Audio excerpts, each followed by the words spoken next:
I'm John Miglosh, the Wisconsin DMA and the International Society for Strategic Marketing. And today I'm really honored to have Dave Rosendahl, and he founded Mindfire, right? Co-founded, and he broke the stories. These are the two of the biggest stories in marketing of the year, in my opinion. And why don't you tell us about that and how you found out about it? Well, sure, John. Thank you again for having me on your show. I really appreciate that, and I love having the opportunity to share about the stuff that we geek out here at Mindfire about. And we're kind of at the confluence of direct mail and digital marketing and how those two things work together.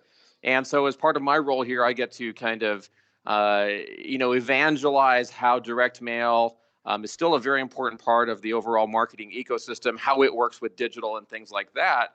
And in Wait, that, I wait, wait! That's crazy. is it You think mail? You think people should use mail? unreal? I know. My son had a pile of mail like this high on the counter for days and days. I said, "Grow up, be an adult. You got to read your mail." He said, "You're in the Stone Age, Dad. I'm all digital, paperless." Yeah, yeah, I know. I know it's crazy, but hang with me for a moment as I walk you through this. So basically, the story that you're referring to is one where I happened to join an earnings call for Nordstrom. This is the first story that you're referring to, and Eric Nordstrom, who's the co-president there at the company, gave kind of an opening preamble. And in that, he talked about how their sales forecasts and their profit forecasts are weaker than they had expected. We're coming in much weaker than they expected. That part I was kind of ready for, but it was the next part that really caught me by surprise. And I think it's the next part that you really think is going to be interesting to your viewers and the listeners. Is that right? That's the one. Yeah. So It was what he said mind-boggling. Yeah, what he said, the reason why he said that sales fell was that results were hurt in part by their decision to stop using direct mail. There we go again with direct mail, right? And specifically that it failed, Nordstrom failed to anticipate how cutting out direct mail would impact their loyalty program. And he kind of, couched it in, kind of corporate speak. He said, during the first quarter, we had some executional misses with the customer experience that had an impact on sales. And really, what he's talking about is how by cutting back on direct mail and moving that loyalty program to a digital first type of initiative, by eliminating the print, they discovered that a big segment of their customer base relies on getting that direct mail as a precursor to making a purchase. Well, and I am in the Stone Age, but there's some trillion or something websites in the world, and to be honest, I really don't visit them all. And sometimes, I might be on 20 loyalty programs, but I don't think about them all day long. But when something comes in the mail, I get my True Value birthday card, and it's got the $5 coupon in there. Oh man, I'm going to go to the hardware store. Yeah. Yeah, I It understand. works, doesn't it? Doesn't it Yes, it work? does. It does.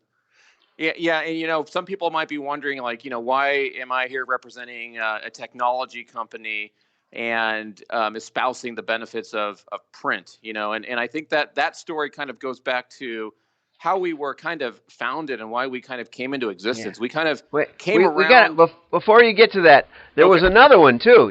That wasn't the only one. That's what that's I true. wanted to just touch on that for a second. That's true. You're right. So again, being the geek that I am and being passionate about the industry that we're in, I joined another call. This was just a matter of a few days later with a retailer, J. Jill. That's the name of the organization. I don't know how familiar you are with J. Jill, but Well, they used to have a catalog, I think, didn't yep, they?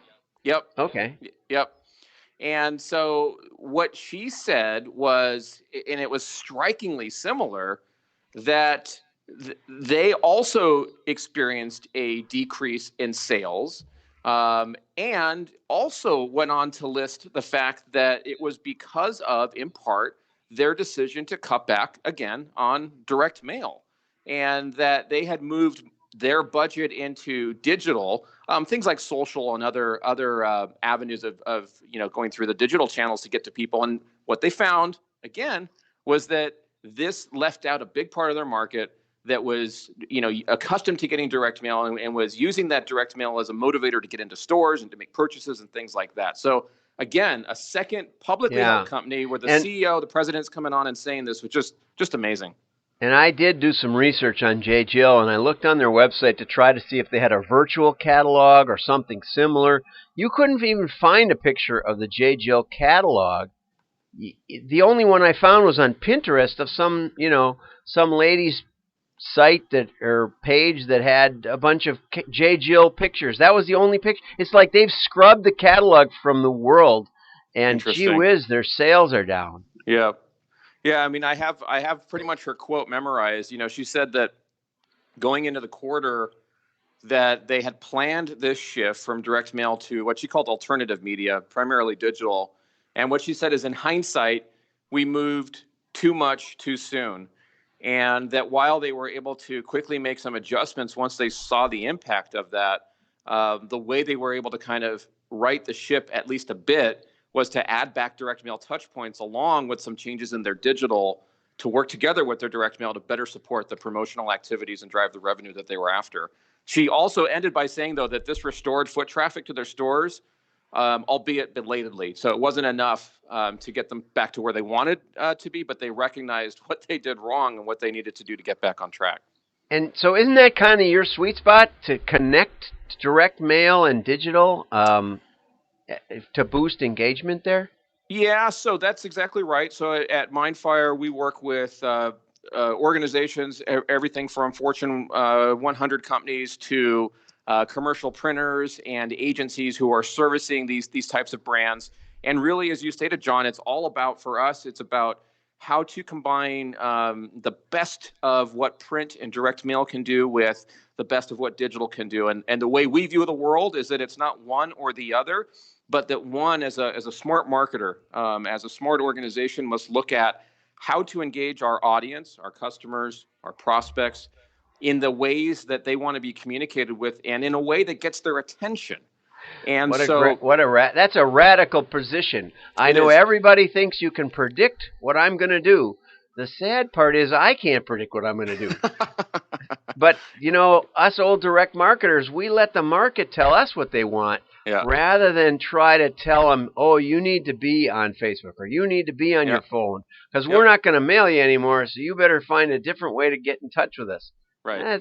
It's so top-down thinking. It's so backwards. Yeah.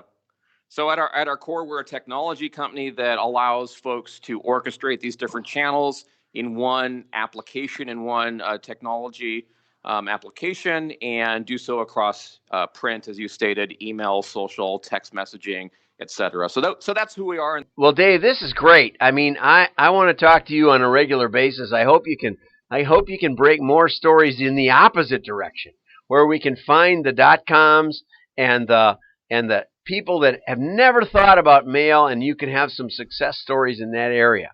Absolutely. I will do that, and I would love to be back on your show, and I appreciate the opportunity. Okay, great. Thanks for joining us. And have a great day out there. Like and share. Share shows you care, and your friends will think you're smart. Bye-bye.